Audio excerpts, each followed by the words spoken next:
না, আগের মতো তো সেরকম টেস্ট পাচ্ছি না। হ্যাঁ, এই ফটিক, এই ফটিক, এখানে আয়। এই ফটিক, কোথায় তুই? কাস্টমার ডাকছে, দেখ কি লাগবে। এই ফটিক।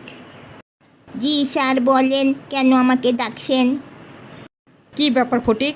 হ্যাঁ, এই 5 দিন আগে আমি তোমাদের এই দোকানে এসে একটা চপ খেলাম। হ্যাঁ, চপটা কত মজা লাগলো আমার, এত মজা লেগেছে যে আমি আবার এসেছি। কিন্তু আজ এই চপটা খাচ্ছি, ঠিক আগের মতো কোনো টেস্ট পাচ্ছি না, কোনো মজা পাচ্ছি না। কেন, কি ব্যাপার, কি হয়েছে?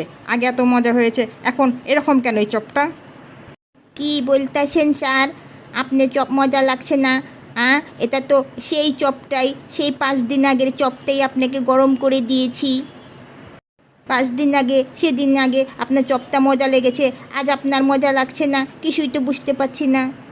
হ্যাঁ, কি বলছিস ছেলে? হ্যাঁ, 5 দিন আগের চপ দিয়েছিস তুই আমাকে? হ্যাঁ, এই ফটিকের বাচ্চা, কি বলতাছিস আবুল তাবুল? তুই এখানে আয়, তোর কপালে খারাপই আছে। এই যা আমি কি বলে ফেললাম, এবার তো মার খেতে হবে, সাথে সাথে চাকরি তো যাবে।